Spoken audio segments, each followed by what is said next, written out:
back away on us. Take a shot, make a friend, just enjoy the moment. Blue sky walking on these haters. Celebrate every day like a birthday. What's up, footy fans? Welcome to the second episode of Backyard Footy, brought to you by the Beautiful Game Network of podcasts. That's bgn.fm on the internet. You can also follow them on Twitter at thebgnfm.com. Before we get started, I want to apologize for the audio on the first episode. I used a software that wasn't the best, but now thanks to advice for some peers, I'm using a different software now, so we should be good to go. I hold myself to high standards, so trust me, I felt the same listening to the episode for the first one, as bad as that was for you guys as well. So without further ado, I have my guest with me. What's up, YOYO? How's everything? Good. How's everyone? So let me give you a little background on us. I played with YOYO last year on the Steel. It was great seeing him grow throughout the year. He could have easily started every game if it was up to us, but it really wasn't our decision. But when he did get his opportunities, he had really good moments for a 19-year-old. And at that time, he did really well for himself, even had confidence in practice one time to stand up to the captain, James Chambers. We all know how intimidating he can be. I had to break it up. But it's something none of us will forget because it just showed he had a lot of toughness and he gained a lot of respect from us as a player. So, YOYO, what's up? How's Atlanta and everything? How good does it feel to be back home? Everything, and I'm living the dream, as they say. This is my hometown, and I love waking up and going to practice. It's the best feeling that. Right. So let's talk about your journey a little bit. You're one of 8 siblings, right? Yeah. I'm the You're the youngest? The youngest of 9. Of 9, wow. So when did you come over here from Ethiopia? Talk about that and what was some life-changing experiences for you? I mean, when I came from Ethiopia, it's like a whole different world. So me and my brother got adopted. One of my older brother got adopted from Ethiopia to Atlanta, and let me say what year? 2007. The summer of 2007. Got you. And it wasn't before I came to America. It wasn't really the prettiest life. Right. We had a lot of tough upbringing, me and my brother. But when we came here, both of our lives changed, and our family is the best that I know. I mean. You moved straight to Georgia when you came over? Yeah. I moved straight to the same house here. With my other brothers, my family has more adopted people, also from Ethiopia, which here for me, to come to America and just feel at home, and I felt at home ever since day one, and right. I went to school down the streets, elementary school, and I also went to high school a mile away. So everything I really like and I know is just around the corner. So, Right. Man, that's awesome. So how old were you when you came over? I was 9 turning 10 scrimmage. Like, they wouldn't let me go anywhere else. Nice. I'm happy for you, bro. Yeah, for sure. So talk about your U20 experiences. I remember you were called up last year, April, around this time. For your third, that was your third time though, right? Yeah. For U20, that was my. So talk about your experiences. Were you on the U17s, U18s, 19s after that, and then 20s? How did it work? I don't remember what ages were when I was younger, but most of the camps when I was older I went to the U21s leading up to the World Cup, and that was a really tough camp, and everybody, especially the latest one I went, we had all type of professional players, maybe like one or two college players. Wow. And competing with those guys was the most fun I had during that time of my life, because all those guys are exactly my age. Right. And 97. Right. Or maybe 98s, and you can see like how good they are, and how it just shows me how I'm how where I am really. Yeah, definitely.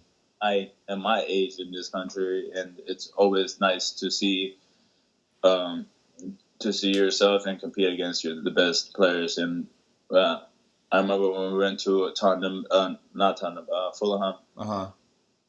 We had some players like from Tottenham, from other countries who are playing in the big teams, and you just comparing yourself and going against them. Just felt really good and really nice to be around that environment. And most of the So what we really want to know is what's the difference between Atlanta and Philadelphia's organizations in terms of like the coaches, the academy system, practice sessions, the chemistry. You've been a part of the two best, maybe top 3 academy systems in the country with Philly and Atlanta now. So talk about that transition and some of the difference that you've noticed now that you've been a part of Atlanta for a couple months. I think for me personally, what other people would say, but for me personally, I think the biggest thing for me was the coaches, and the coaches are in our first team. We have Tata, who is a legendary legend. Yeah. Argentina and all top teams, and you can see it, like you can feel his presence, and you can see like what he can do on the field. Wow.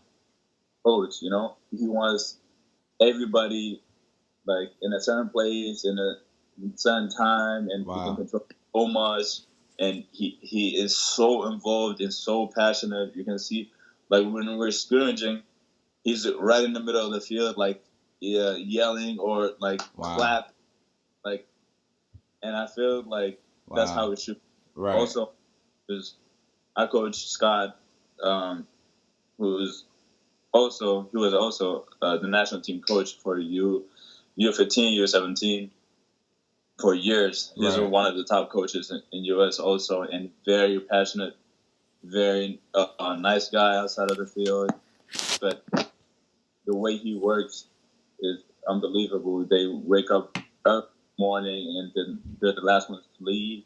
They're trying to get us everything we want on the videos, every stats on other players, or everything they can find to help us succeed. And they're very passionate. You can see how hard they're working, and they also very good at communicating to players. Even when I have trouble, or when they don't like what I'm doing, or they want to change something, or when they like something I'm doing, they just like communicate that very well. So I don't have to like say stuff or like think that they don't mess with me or something, Right.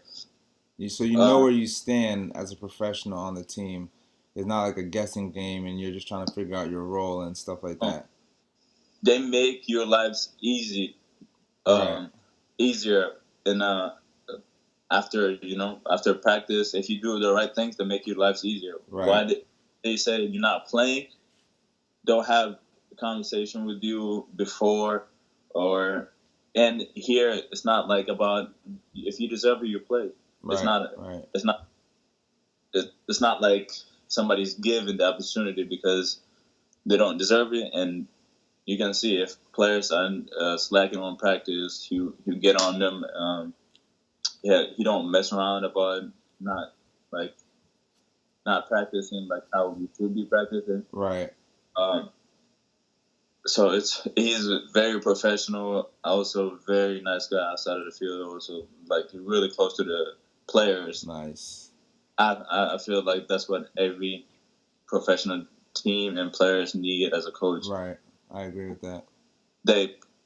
Some people get confused sometimes that they need big players or certain names to be on the team to win.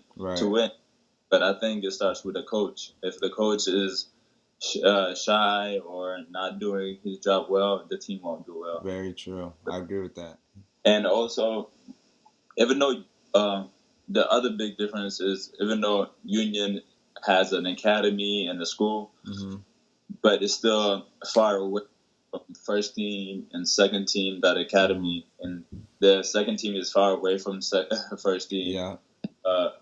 As you know, we didn't really have scrimmages. I think, one scrimmage or something that year.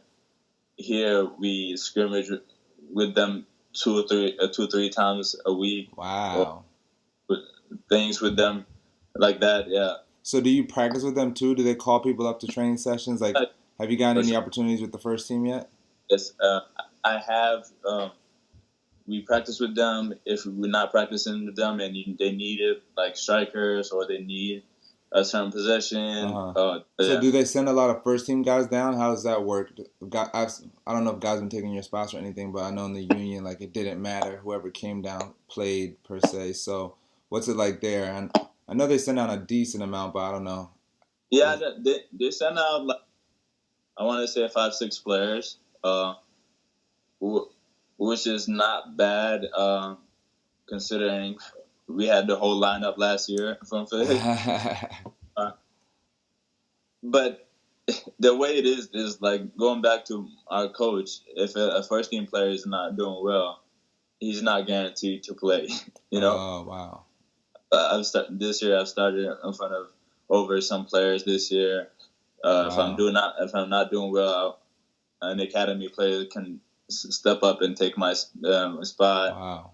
Is how the coach sees it. If somebody's doing well, they're gonna keep putting them. You know, no matter who's coming down, and which is really nice. Right. That's when it gets tricky sometimes. Like when first team players come down, like in the Union, we didn't get to play. Sometimes I see you on the bench, which is crazy. I saw Sekou on the bench where had like at that time. Right. We were on the bench chilling while first team players came down. Right. It didn't matter. And we didn't understand that sometimes. It's so hard because we have like 70,000 people standing up the whole game. If you watch a game, it's unbelievable. Sit down because you won't see any of the game because every single people out there, like, they're standing up and cheering loud, and it's crazy, bro. That's crazy. So I was gonna ask you about that. What's the experience like being at a stadium with 70K fans? I see your Instagram stories and snaps and all that, but like being there in person, I can't even imagine. Any video and anything I sent you wouldn't do justice. Gotta experience it, man. I'm there every, like, you remember how we have to go to the game? Yeah. And we were like, damn, we gotta go to the game. Yeah. Here, we have a choice. If you don't want to show up, okay. Free tickets too? Yeah, they'll give us tickets, and then if you want to show up, it's your choice. Right. And so every time the team is in town, we love supporting the team. The way they play is very attractive. Right. We win every game in the stadium. The fans are crazy. It's just everybody knows the songs. Everybody's in sync. Right. So, YOYO, I appreciate everything. I appreciate having you on this show. It's been an honor to host you. Good luck the rest of the season. We'll definitely be in touch, and I'll definitely be hitting you up when I come down there. Check out Atlanta and them things. You got to show me around, show me the city. I definitely got to show you around there. We got to try to whoop your ass. I feel it, man. Oh, yeah, of course, of course. It was a good game last night. You enjoy Atlanta, man. I appreciate that. Thank you to all you footy fans for staying tuned. Keep on listening. You can follow me on iTunes, YouTube, and SoundCloud. And I'll talk to you guys soon. You guys enjoy the rest of your day.